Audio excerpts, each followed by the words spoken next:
दुनिया के हर छोटे का इरादा होता है किसी बड़े से उसका ताल्लुक उस्तवार हो जाए। हर कमजोर, हर छोटा बड़े से अपने ताल्लुकात को मजबूत करने की हमावक्त कोशिश करता है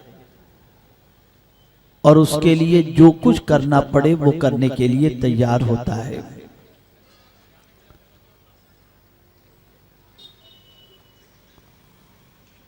आप देखते हैं कि दुनिया में जितने भी इंसान आम तौर पर बड़े कहलाते हैं, उनके करीब होने के लिए इंसान को न जाने कितनी सौबतें बर्दाश्त करनी होती हैं, कितनी तकालीफ से गुजरना होता है और न जाने किस किस तरीके के हरबे इस्तेमाल करने होते हैं, तब जाकर के कोई दुनिया का एक छोटा इंसान किसी बड़े इंसान के करीब होता है। आप जानते हैं करीब होना किसी बड़े से तो बहुत दूर की बात है। किसी बड़े से मुलाकात करनी हो तो उसके लिए भी काफी पापड़ बेलने पड़ते हैं और काफी मुश्किलात का सामना करना पड़ता है। तब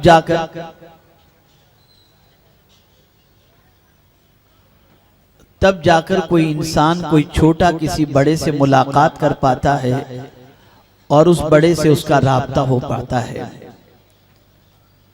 मेरे प्यारे आका सल्लल्लाहु ताला अलैहि वसल्लम के प्यारे दीवानों, दुनिया के आम इंसानों की सोच और अल्लाह वालों की सोच में काफी फर्क है।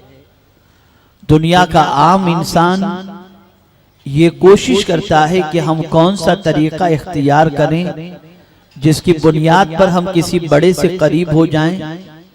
दुनिया का आम इंसान दुनिया के किसी बड़े से करीब होने की कोशिश करता है और उसके लिए हर किस्म के जतन करता है, लेकिन अल्लाह अकबर, दुनिया का आम इंसान जिसमें किसी को अल्लाह ने किसी एतबार से बड़ाई अता फरमाई भी है, चाहे वो दौलत के एतबार से हो, चाहे वो इक़्तिदार के एतबार से हो, चाहे वो सोशल एक्टिविटीज के एतबार से हो, लेकिन मेरे प्यारे आका सल्लल्लाहु ताला अलैहि वसल्लम के प्यारे दीवानों, दुनिया के हर बड़े की पोजीशन ये है कि दुनिया का हर बड़ा किसी न किसी एतबार से मोहताज भी नजर आता है और खुद हर इंसान की जरूरत की तकमील करने के लिए मुकम्मल तौर पर आमादगी का इजहार करने से आजिज भी नजर आता है। दुनिया के आम बड़े इंसानों की जिंदगी का जायजा लें तो आप देखते होंगे कि बहुत सारे मसाइल ऐसे होते हैं कि उनसे करीब होने वाले शख्स के भी मसाइल को वो हल नहीं कर पाते और उसके बाद मायूसी का सामना होता है। लेकिन अल्लाह अकबर, मेरे प्यारे आका सल्लल्लाहु ताला अलैहि वसल्लम के प्यारे दीवानों, इसके मुकाबले के अंदर हम अल्लाह के वलियों की जिंदगी का जायजा लेते हैं, उनकी सुबह शाम का जायजा लेते हैं और उनसे करीब होने वाले की जिंदगी का जायजा लेते हैं तो हमारी अक्ल दंग रह जाती है कि एक आजिज़ो नाकारा इंसान अगर किसी वली से करीब हो जाता है तो अल्लाह का वो बरगुज़ीदा बंदा, अल्लाह का वो वली ये कामिल उस इंसान की हाजतों को पूरी भी कर देता है और उसकी जरूरियात की तकमील का एहतमाम भी कर देता है।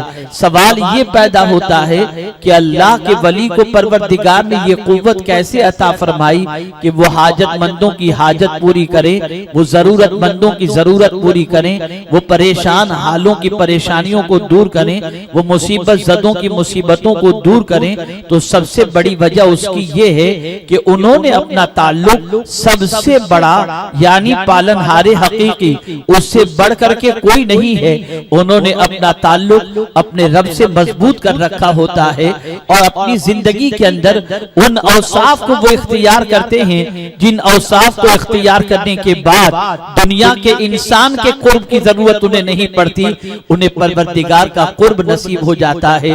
परवरदिगार जल्ल जलालहू ने इसीलिए कुरान मुकद्दस में उन औसाफ को उजागर किया जिन औसाफ को इख्तियार करने के बाद एक इंसान परवरदिगार से करीब हो जाता है, परवरदिगार जल्ल जलालहू की रहमत की मईयत उसे नसीब हो जाती है। मेरे प्यारे आका सल्लल्लाहु तआला अलैहि वसल्लम के प्यारे दीवानों, किसी आम दुनियादार इंसान से करीब हो ना हो तो लिबास अच्छे होने चाहिए, किसी आम दुनियादार इंसान से करीब हो ना हो तो कोई डिग्री होनी चाहिए, किसी आम दुनियादार इंसान से करीब हो ना हो तो सरमाया होना चाहिए, किसी आम दुनियादार इंसान से करीब हो ना हो तो समाज में कोई मकाम होना चाहिए, तब जाकर किसी दुनिया के आम बड़े इंसान का कुर्ब नसीब होता है। लेकिन मेरे करीम ने अपने से करीब करने के लिए न लिबास की कैद लगाई, न सरमाए की कैद लगाई, न इख्तिदार की कैद लगाई। फरमाया मेरे बंदे, अगर तू मुझसे करीब होना चाहता है और मेरी मईयत तुझे नसीब करनी है तो एक ही तरीका है, बंदा तू मुत्तकी हो जा, मैं तेरे साथ हो जाऊंगा, तू सब्र करने वाला हो जा, मैं तेरे साथ हो जाऊंगा। अल्लाह अकबर। यही वजह है कि अल्लाह के बरगुज़ीदा बंदों ने पूरी जिंदगी उन औसाफ को इख्तियार करने में गुजारी जिन औसाफ को इख्तियार करने के बाद रब की मईयत नसीब हो जाए, रब का कुर्ब नसीब हो जाए। वो अक्लमंद थे, वो शऊर रखने वाले थे, उनके फिक्र के अंदर पाकीज़गी थी। अल्लाह अज़्ज़ व जल्ल ने कुरान की मारिफत उन्हें नसीब फरमाई थी। इसलिए मेरे प्यारे आका सल्लल्लाहु तआला अलैहि वसल्लम के प्यारे दीवानों, उन्होंने जिंदगी को इस तरीके से गुजारी कि कोई करीब हो या न हो, बल्कि वो हमेशा यही चाहते थे हम मौला से करीब हो जाएं, मौला हमसे राजी हो जाए, पालनहारे हकीकी हमसे राजी हो जाए। इसलिए कि दुनिया का इंसान अगर बड़ा है और उस बड़े के कुर्ब अगर हासिल कर लिया जाए तो दुनिया का आम बड़ा इंसान अगर मदद की जरूरत पड़ी तो उसके करीब अगर होंगे तब वो मदद कर सकेगा, उससे डिस्टेंस पे होंगे वो मदद नहीं कर सकेगा, उससे फासले पर होंगे वो मदद नहीं कर सकेगा, उससे दूरी पर होंगे वो मदद नहीं कर सकेगा, उसके इलाके में नहीं होंगे मदद नहीं कर सकेगा। लेकिन अगर किसी ने अल्लाह अज़्ज़ व जल्ल का कुर्ब हासिल कर लिया, उसके बताए हुए औसाफ पर उसने अमल किया, तो अब उसकी पोजीशन ये है कि वो दुनिया के किसी भी खित्ते में रहे, जंगल में रहे, बयाबान में रहे, परेशान हाल रहे और रेगिस्तान में रहे, लेकिन वहां रहते हुए भी वो अगर अपने परवरदिगार को मदद के लिए पुकारे तो मेरा करीम फरमाता है नहनु औलियाउकुम फिल हयातिद दुनिया व फिल आखिरा, हम तुम्हारे मददगार हैं दुनिया में भी और आखिरत में भी।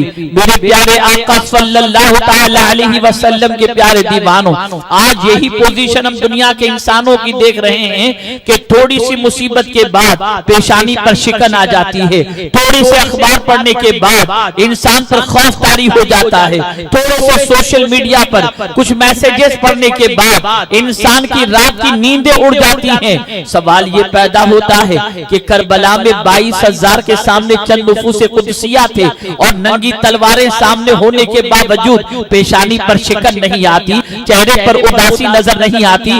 ऐ इमाम जरा ये तो बताइए, इन तलवारों के सामने आपकी पेशानी पर शिकन नहीं, आप डर क्यों नहीं रहे? तो जवाब मिलेगा इनके साथ तलवारें हैं, हमारे साथ खुदा है। अल्लाह अकबर। जिंदगी पूरी कुदरत की माइयत के लिए, अल्लाह की माइयत हासिल करने के लिए उन्होंने जिंदगी के लम्हात गुजारे।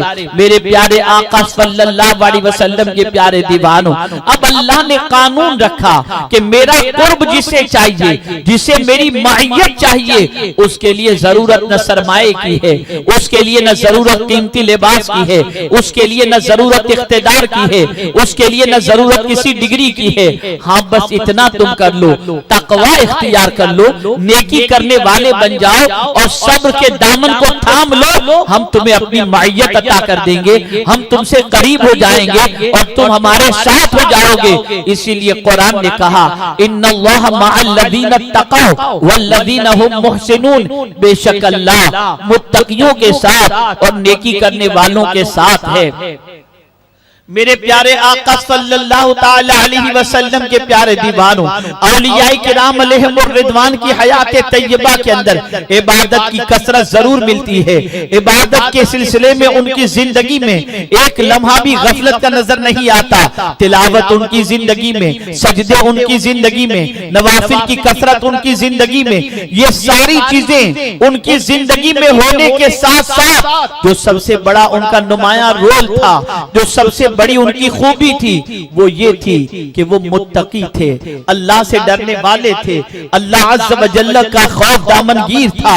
वो कोई ऐसा काम न करते थे जो परवरदिगार को नाराज करने वाला हो। वो जाहिर में भी अल्लाह से डरते थे, वो बातिन में भी अल्लाह से डरते थे। खशियत उनके दिल में इस तरीके से बैठे हुए थी कि अल्लाह अकबर, जमाने का कैसा भी मामला क्यों न हो, उनके दामन पर गुनाह का धब्बा नहीं लगता था।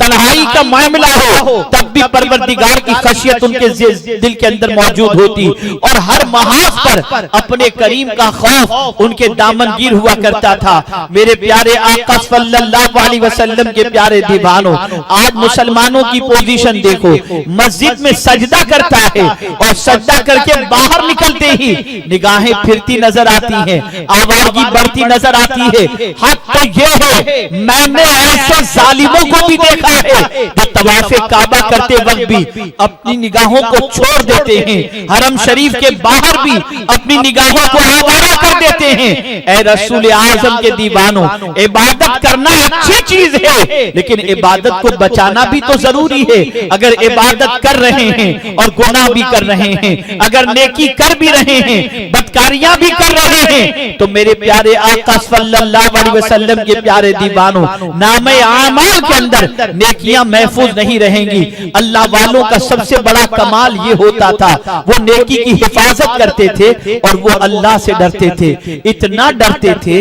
इतनी खशियत उनके दिल में अल्लाह की हुआ करती थी कि अल्लाह अकबर, हम जिन चीजों की तरफ कभी तवज्जो नहीं देते उन की तरफ उनकी तवज्जो हुआ करती थी, और वो अपने दामन को गुनाहों से हमेशा बचाए रखते थे। आइए मैं आपको बताऊं, मशाइख़े चिश्त में से एक बुजुर्ग थे जिनकी मुलाकात के लिए सुल्तानुल हिंद गरीब नवाज रहमतुल्लाह ताला अलैह तशरीफ ले जाते हैं। मुलाकात होती है, मुलाकात के बाद गरीब नवाज अलैहि रहमतुल्लाह व रिज़वा फरमाते हैं, मैंने देखा कि वो अपना चेहरा आसमान की तरफ नहीं कर रहे, बल्कि उनकी निगाहें झुकी झुकी हैं और थोड़ी थोड़ी देर के अंदर आंखें नम हो जाती हैं, आंसू जारी हो जाते हैं। मैंने बुजुर्ग से पूछा, हुजूर ये तो बताइए आंखों का नम होना क्यों है, आप गिरियो जारी इतनी क्यों फरमाते हैं, निगाहों को इस तरह से झुकाकर आपने क्यों रखा है, आप अपना चेहरा आसमान की तरफ क्यों नहीं कर रहे। जवाब में वो बुजुर्ग फरमाते हैं, मोइनुद्दीन मैं तुम्हें क्या बताऊं,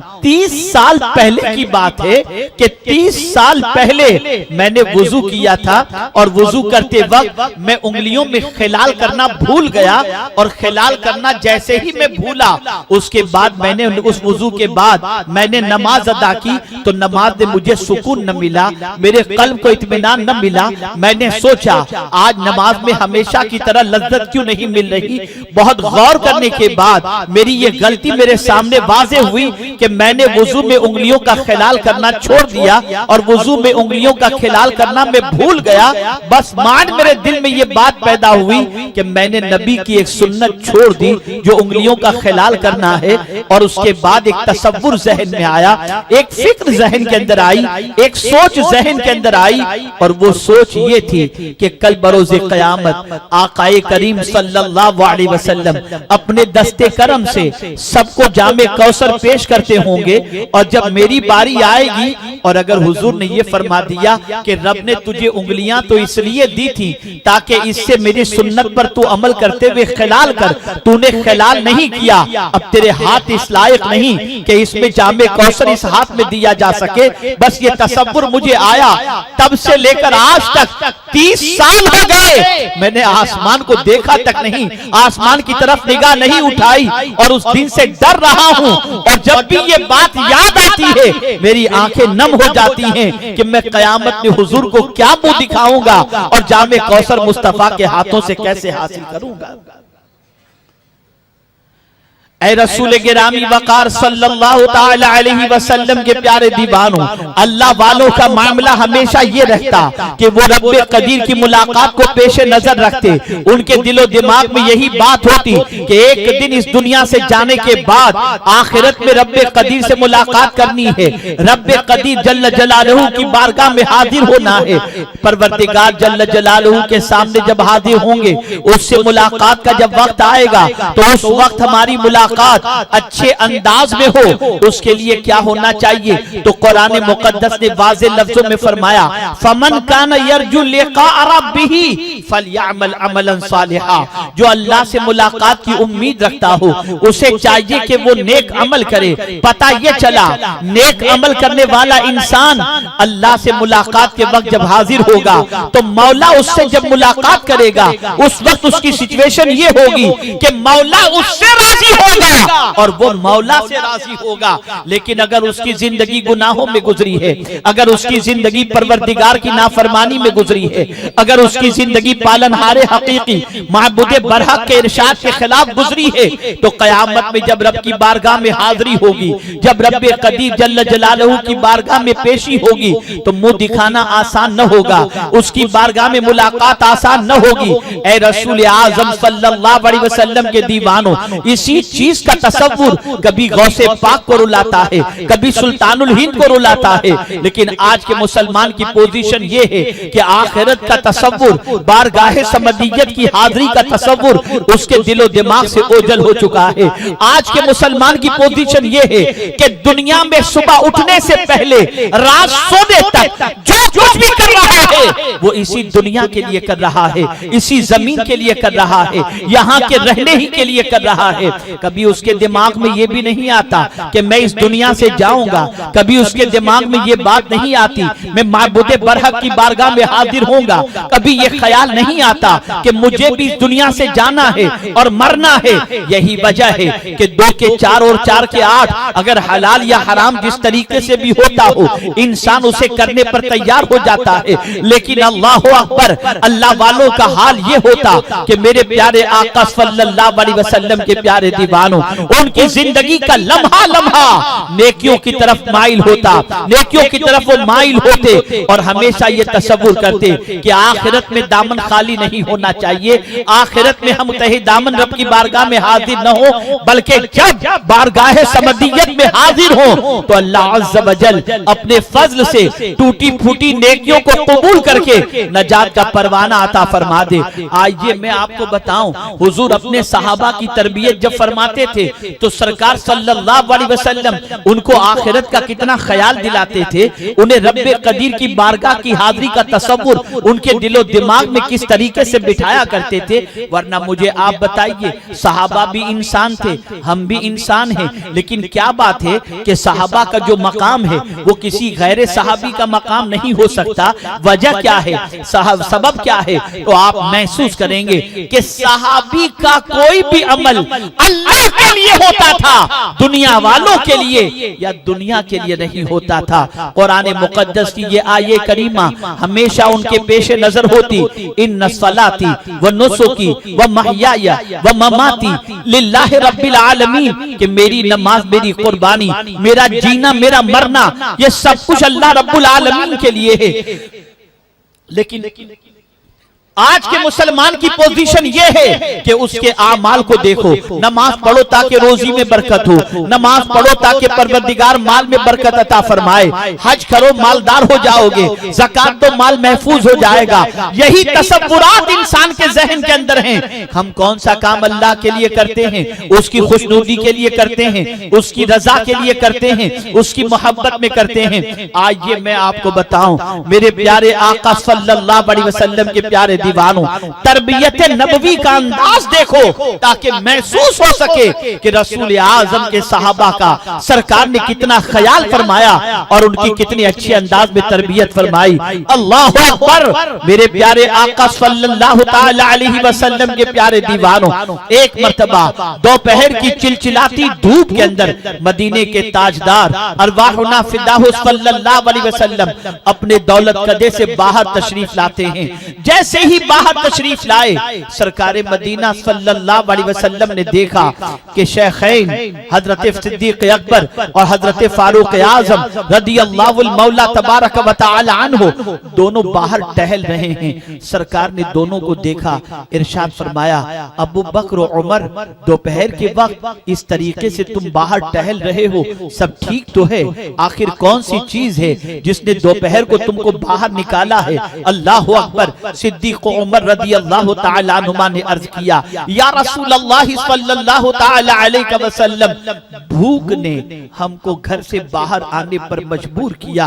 आकाए करीम से फिर सहाबाए किराम ने पूछा, सिद्दीक उमर ने पूछा, हुजूर ये वक्त तो आपका भी बाहर निकलने का नहीं, लेकिन सरकार इस वक्त आप बाहर कैसे तशरीफ लाए हैं? सरकार सल्लल्लाहु अलैहि वसल्लम ने फरमाया, जो परेशानी तुम्हें लाहिक है, मुझे भी भूख की वजह से मैं भी बाहर निकला हूँ, आओ हम चलते हैं। एक सहाबी के हवाले से सरकार ने फरमाया, उनके यहाँ चलते हैं। आकाए करीम सल्लल्लाहु तआला अलैहि वसल्लम उस सहाबी के यहाँ तशरीफ ले गए। बाग में पहुंचते हैं, रसूल आजम सल्लल्लाहु अलैहि वसल्लम के सहाबी की बीवी उस बाग के अंदर जलवाफरोज थी, मौजूद थी। सरकार सल्लल्लाहु अलैहि वसल्लम का इस्तकबाल किया और उसके बाद अपने शौहर के हवाले से उन्होंने अर्ज किया कि वो गए हुए हैं, अभी थोड़ी देर में तशरीफ लाएंगे। इतने में वो सहाबी भी तशरीफ लाए। आकाए करीम सल्लल्लाहु अलैहि वसल्लम को बाग में देखकर मसरत में झूम उठे और बरजस्ता कहा, मेरी किस्मत का सितारा आज उरूज पर है कि रसूल आजम मेरे बाग में तशरीफ लाए। अल्लाहु अकबर। और अर्ज किया, हुजूर तशरीफ रखें, मैं अभी कुछ खाने का इंतजाम करता हूँ। मेरे आका ने नहीं फरमाया मेरे लिए एहतमाम करो, बल्कि खुद वो सहाबी अर्ज करते हैं, हुजूर तशरीफ रखें, मैं अभी खाने का इंतजाम करता हूँ। और एक बकरी के बच्चे को ज़बा करने के हवाले से वो आगे बढ़े। सरकार ने मना फरमाया, इस बकरी के बच्चे को ज़बा न करो, बकरी को ज़बा करो। बकरी ज़बा की गई, गोश्त तैयार हुआ। अल्लाहु अकबर। मेरे प्यारे आका सल्लल्लाहु तआला अलैहि वसल्लम के प्यारे दीवानों, दस्तरखान के ऊपर जैसे ही खाना रखा गया, सरकार सल्लल्लाहु अलैहि वसल्लम ने सिद्दीक अकबर से फरमाया, अबू बकर, ये प्याला सालन का और ये रोटियां पहले मेरी बेटी फातिमा के घर पहुंचा दो, इसलिए कि कई दिनों से फातिमा ने इस किस्म का खाना नहीं खाया है। खाना उधर पहुंचाया गया। उसके बाद हुजूर सल्लल्लाहु अलैहि वसल्लम, सिद्दीक उमर रदियल्लाहु तआला अन्हुमा और वो मेजबान सहाबी खाना खाने के लिए बैठते हैं। तवज्जो चाहूंगा, खाना जब सरकार ने तनावुल फरमा लिया, खाना खाने के बाद हुजूर की आंखों से आंसू जारी हो गए। आका रोने लगे, गिरियोजारी फरमाने लगे। सिद्दीक अकबर ने अर्ज किया, हुजूर इस तरह से आप दीदा होने की वजह क्या है? आंसू बहाने का सबब क्या है? मेरे आका ने फरमाया, देखिए सरकार किस तरह तरबियत फरमा रहे हैं। आका ने फरमाया, अबू बकर उमर, बड़ा लजीज खाना अभी हमने खाया। जानते हो कयामत में रब पूछेगा कि ये अच्छा खाना खाने के बाद तुमने क्या किया? मैं उस जवाब के तसव्वुर से रो रहा हूँ कि कयामत में मेरे रब को उसका जवाब हम क्या अता फरमाएंगे।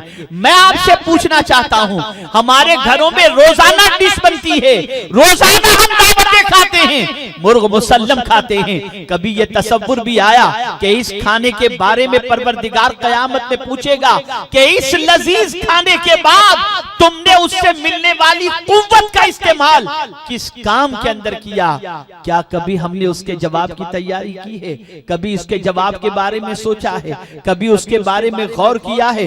आप जानते हैं, अल्लाह अकबर, सहाबा कई कई दिनों तक खाना नहीं खाते थे और खुद उम्मुल मुमिनीन हजरत आयशा सिद्दीका रदियल्लाहु तआला अन्हा फरमाती हैं कि एक महीना हमारे घर में ऐसा भी गुजरा जिसके अंदर सिर्फ दो चीजों पर हमने इक्तिफा किया था और वो दो काली चीजें थी। सहाबा ने पूछा, वो दो काली चीजें कौन सी थी?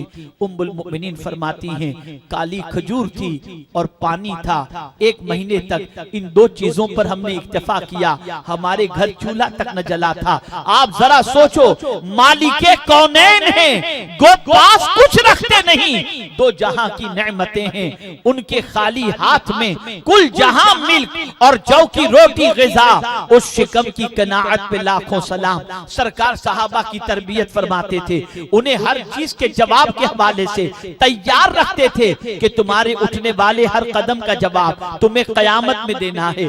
आखिरत का तसव्वुर उनके दिलो दिमाग में बिठाया करते थे, इसलिए उनके कदम डगमगाते नहीं थे, उनकी उनकी निगाहें आवारगी की शिकार नहीं होती थी, उनके कान गाने सुनने की तरफ माइल न होते थे, उनका वजूद अल्लाह की इताअत के अंदर लगा रहता था। वजह सबसे बड़ी ये थी कि उन्हें परवरदिगार की बारगाह की हाजिरी का तसव्वुर और ख्याल उनके दिलो दिमाग के अंदर मौजूद रहता।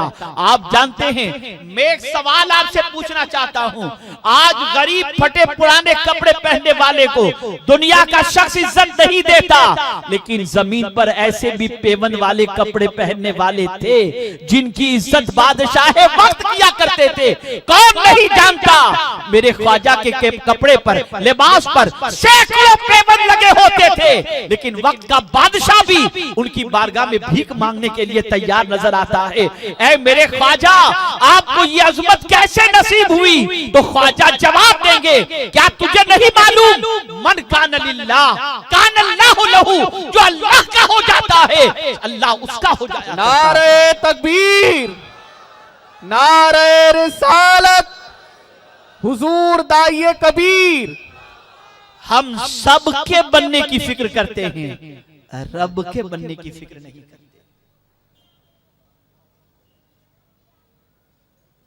सबके बनने की फिक्र करते हैं, रब के बनने की फिक्र नहीं करते। और अल्लाह वाले रब ही के बनने की फिक्र करते थे, किसी के बनने की फिक्र करते ही नहीं थे। ये फर्क है हमारी जिंदगी में।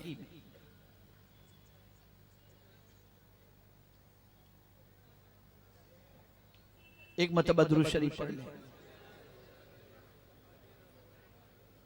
अल्लाहुम्मा सल्ली अला सय्यिदिना व मौलाना मुहम्मदिन मअदिनिल जूदि वल करम व आलिहि व अस्हाबिहि व बारिक वसल्लिम सलातम व सलामन अलैका या सय्यदी या रसूल अल्लाह सल्लल्लाहु तआला अलैहि वसल्लम। तो मेरे प्यारे आका सल्लल्लाहु तआला अलैहि वसल्लम के प्यारे दीवानों, मुसलमानों की सोच बदलना जरूरी है, मुसलमानों के अफकार और नजरियात बदलना जरूरी है, मुसलमानों को अपने ख्यालात बदलने जरूरी हैं। याद रखो, सबके बनने के लिए बहुत कुछ करना पड़ता है, रब के बनने के लिए सिर्फ और सिर्फ उसकी मानो, उसके हबीब की मानो, वो अपना बना देगा। आप जानते हैं, जिन लोगों ने अल्लाह की इताअत में जिंदगी गुजार दी, अल्लाह अज़्ज़ व जल्ल की खुशनुदी में जिंदगी गुजार दी, अल्लाह के फैसले पर राजी रहने में जिंदगी गुजार दी, खुशी हो या गम हो अपने रब के हर फैसले पर राजी होते हैं। उन्हें कोई अपना कहे या न कहे, लेकिन जब जिंदगी का आखिरी वक्त होता है तो मेरा रब ऐलान फरमाता है, या अय्यतुहन नफ्सुल मुतमइन्ना इरजिई इला रब्बिक रादियतम मर्दिया फदखुली फी इबादी। मेरे बंदों में दाखिल हो जाओ। ऐ रसूल गिरामी वकार सल्लल्लाहु अलैहि वसल्लम के प्यारे दीवानों, सबके बनकर तुम देख चुके, तुम्हें क्या मिला? लेकिन ख्वाजा किसके बने थे? रब के बने थे। और जब रब के बने तो आज आप देखें, सदियां गुजर गईं, मानने वालों की तादाद बढ़ रही है, खैरात पेश करने वालों की तादाद बढ़ रही है, उनसे मोहब्बत करने वालों की तादाद बढ़ रही है। मैं आपसे पूछना चाहता हूं, क्या दिया गरीब नवाज ने? अल्लाह अल्लाह। मैं तो कभी सोचता हूं तो मेरी अक्ल दंग रह जाती है। मैं पढ़ रहा था और पढ़ते पढ़ते ख्याल आया कि अल्लाह अल्लाह, अल्लाह वालों की सोहबत के करिश्मे भी क्या होते हैं। आप जरा सोचो, आदमी फौरन, आदमी अगर तसव्वुर करता है कि चलो मैं फलां जगह घूमने के लिए चला जाऊं, स्विट्जरलैंड चला जाऊं, चलिए स्विट्जरलैंड नहीं जा सकते, महाबलेश्वर घूमने के लिए चला जाऊं। आदमी महाबलेश्वर गया, हिल स्टेशन पर गया, सुकून की जगह पर गया, आराम से वहां पर पहुंचा, खाने का एहतमाम भी है, अच्छी होटल भी है, लेकिन नमाज छूट रही है, तिलावत में दिल नहीं लगता, नेकी की बात करने में दिल नहीं लगता, किसी चीज में दिल नहीं लगता।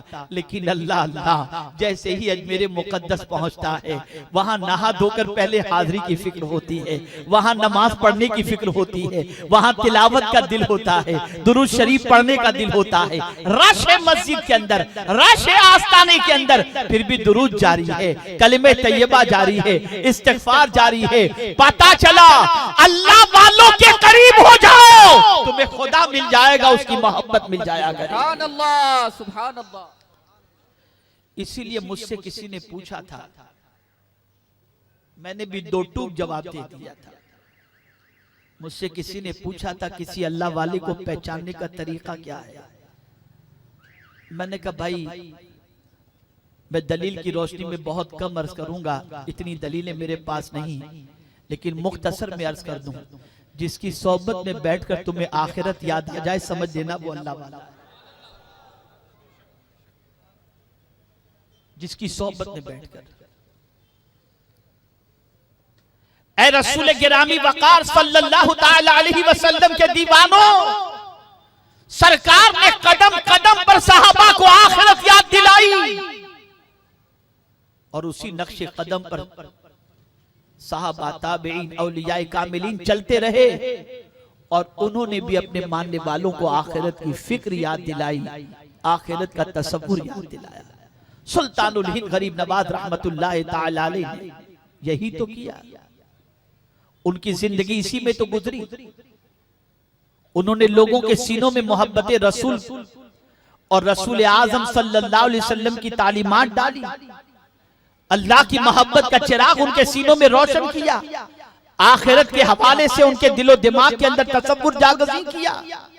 ऐ रसूल गिरामी वकार सल्लल्लाहु ताला अलैहि वसल्लम के दीवानों, मौजूदा दौर का मुसलमान अगर उसके कदम डगमगा रहे हैं, चाहे वो शराब के सिलसिले में, चाहे ड्रग्स के सिलसिले में, चाहे बुराइयों के सिलसिले में, चाहे आवारगी के सिलसिले में, तो एक ही वजह है और वो वजह सिर्फ ये है कि वो भूल गया है कि उसको रब की बारगाह में हाजिर होकर पल पल का अपनी जिंदगी का उसे जवाब देना है।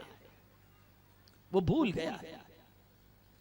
इसलिए हुजूर सल्लल्लाहु अलैहि वसल्लम तशरीफ ले जा रहे थे, देखा कुछ साहबा बहुत कह लगा रहे, हंस रहे हैं। मेरे आका सल्लल्लाहु अलैहि वसल्लम ने उनको संवारना चाहा तो इस्लाह किस तरीके से फरमाई। इरशाद फरमाया मेरे आका सल्लल्लाहु अलैहि वसल्लम ने, क्या तुम पुल सिरात से गुजर चुके हो? कहा नहीं। कहा कब्र के सवालात तो जवाबात हो गए? कहा नहीं। कहा आमाल का हिसाब हो चुका? कहा नहीं। फरमाते जिसके सर पर इतना टेंशन हो कि कब्र के अंदर जवाब भी देने हैं, पुल सिरात से गुजरना भी है, मीजान पर आमाल तो ले जाएंगे, उसका जवाब भी देना हो, वो इस तरह से कहे लगाता है। उस दिन के बाद से साहबा ने कह लगाना छोड़ दिया। कदम कदम पर हुजूर आखिरत याद दिलाते थे और यही तरीका अल्लाह वालों ने इख्तियार किया। जानते हैं आप, एक बुजुर्ग बहरी जहाज से सफर कर रहे थे,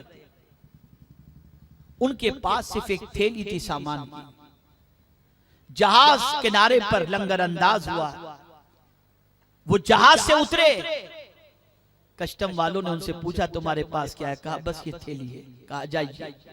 वो गए, आगे जाकर के कस्टम क्रॉस करने के बाद रोने लगे। उनके पीछे जो लोग थे उनके पास सामान बहुत ज्यादा था। कस्टम वाले ने रोका तो वो अंदर ही अंदर कह रहे थे बाबा कितने खुश नसीब है, देखो कोई जांच नहीं हुई, यूं ही निकल गए और हमारी जांच हो रही है। एक एक सामान खोल करके चेक किया जा रहा है। उनका जब कस्टम हो चुका, जब वो बाहर निकले 1-2 घंटे के बाद तो देखा बाबा रो रहे। तो बाबा से कहा बाबा आप रो क्यों रहे हो? आप तो खुश नसीब हो, आपकी तो कोई जांच नहीं हो, हमारा तो तेल निकल गया है। जवाब दे दे के हम थक गए, आप तो आसानी से निकल गए। फरमाते एक तसव्वुर ने मुझे रुला दिया। एक तसव्वुर ने कहा कौन सा तसव्वुर? कहा एक जांच करने वाला जब यहां जांच कर रहा है तो जैसे ही उसने कहा कि बाबा आप चले जाओ, आपके पास कुछ भी नहीं, मेरे दिल में ये ख्याल आया कि काश कयामत के दिन भी परवरदिगार फरमा दे कि जा तेरा कोई हिसाब नहीं, तू जन्नत में चला जा। मैं इस तसव्वुर को याद करके रो रहा हूं। अगर तुम्हारी तरफ मेरी कयामत में जांच हुई तो जांच करने वाला रब हो और हम जैसों की जांच हो तो बचना बड़ा मुश्किल हो जाएगा। ये अल्लाह वाले थे जो कदम कदम पर आखिरत के बारे में सोचते थे। थे। आज हमारा हाल ये है कि गफलत की ऐसी चादर ओढ़कर सो रहे हैं कि ऐसा समझते हैं जैसे परमानेंट दुनिया में रहने के लिए आए हैं, मरना तो है ही नहीं। क्या तैयारी की हमने आखिरत की? मुसलमान के कदम डगमगाते नहीं अगर वो आखिरत की फिक्र करते, अगर कयामत के बारे में दिलो दिमाग के अंदर तसव्वुर रखते, अगर रब्बे कदीर जल्ल जलालहू की बारगाह में जवाबदही का तसव्वुर होता।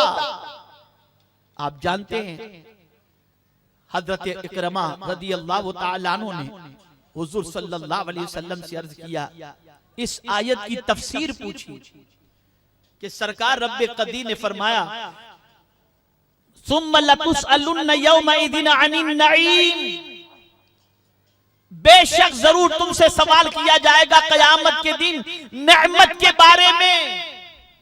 तो हजरत इकरमा अर्ज करते हैं, हुजूर हम तो फाका कश लोग हैं, फाके में जिंदगी गुजारते हैं, कभी मिला तो कुछ खा लिए, कभी न मिला तो कुछ भी नहीं खाए। क्या सरकार हमसे भी कयामत में नेमतों के बारे में सवाल होगा? ये कौन पूछ रहा है?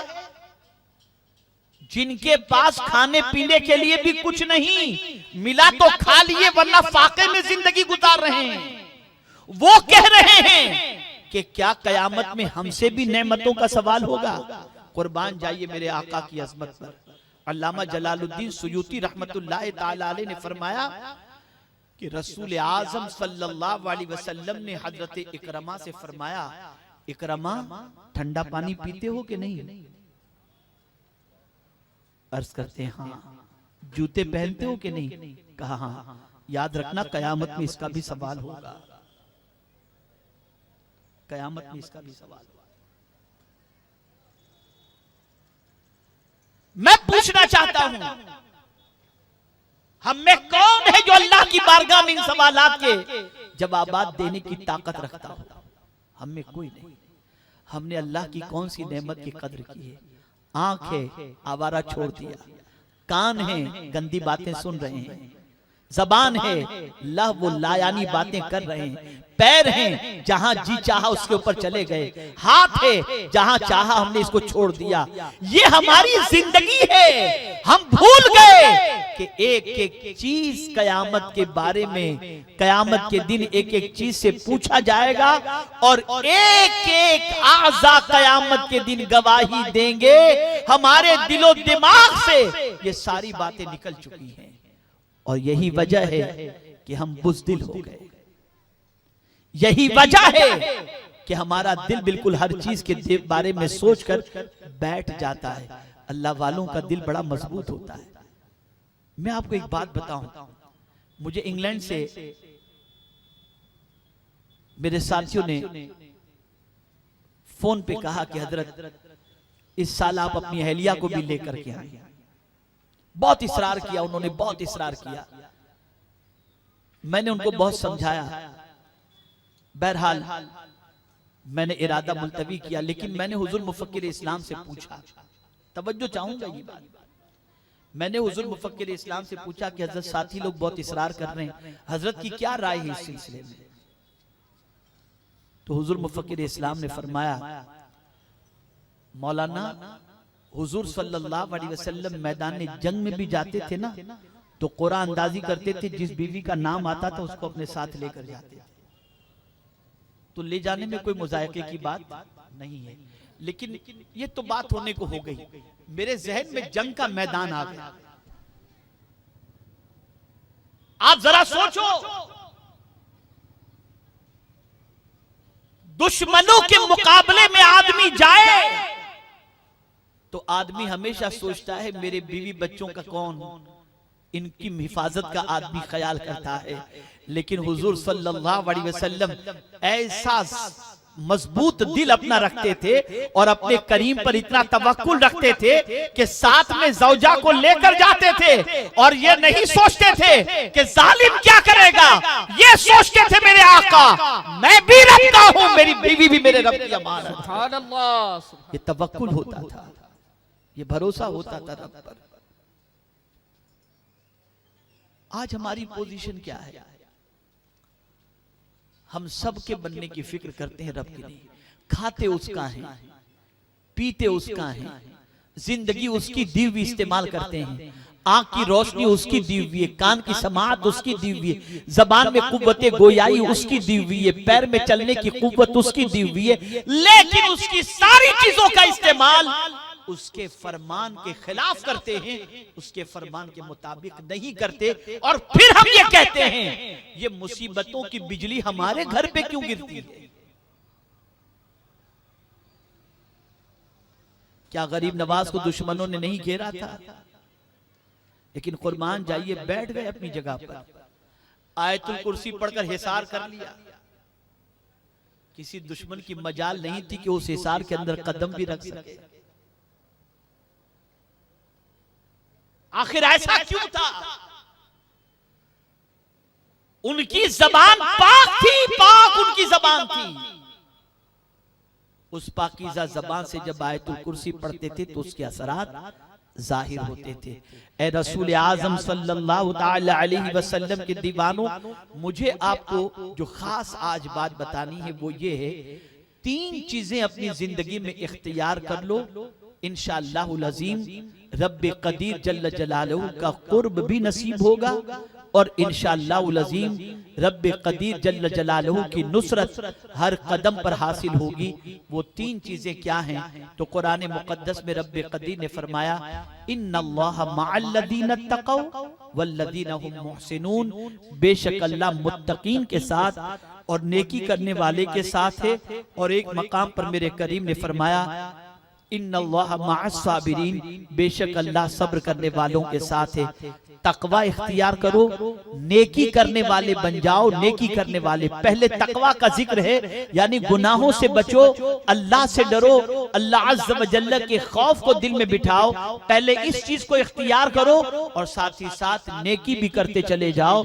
और फिर मुसीबत आए तो सब्र के दामन को तुम थामे रखो, इंशाअल्लाह तुम्हारी दुनिया भी सबर जाएगी और तुम्हारी आखिरत भी। फिर ज़बान से जो बात निकलेगी मौला उसे कबूलियत का दर्जा अता फरमाएगा और कदम कदम पर नुसरत तुम्हें रब की हासिल होगी। एक आखिरी बात अर्ज करके मैं अपनी गुफ्तगू को खत्म करता हूं, और वो आखिरी बात ये है, आप में से बहुत सारे शादीशुदा हैं और बहुत सारे ऐसे हैं जो मुस्तकबिल में शादी करने वाले हैं। मैं उनको बता दूं कि निकाह करने वाला निकाह जब करे उसकी नीयत क्या होनी चाहिए।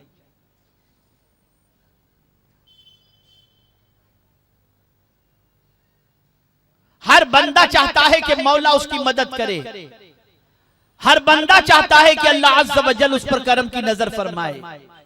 आक़ाए करीम सल्लल्लाहु अलैहि वसल्लम ने फरमाया, 3 खुश नसीब ऐसे हैं जिनकी मदद का जिम्मा अल्लाह ने अज खुद अपने ऊपर लिया है कि मैं जरूर इनकी मदद करूंगा।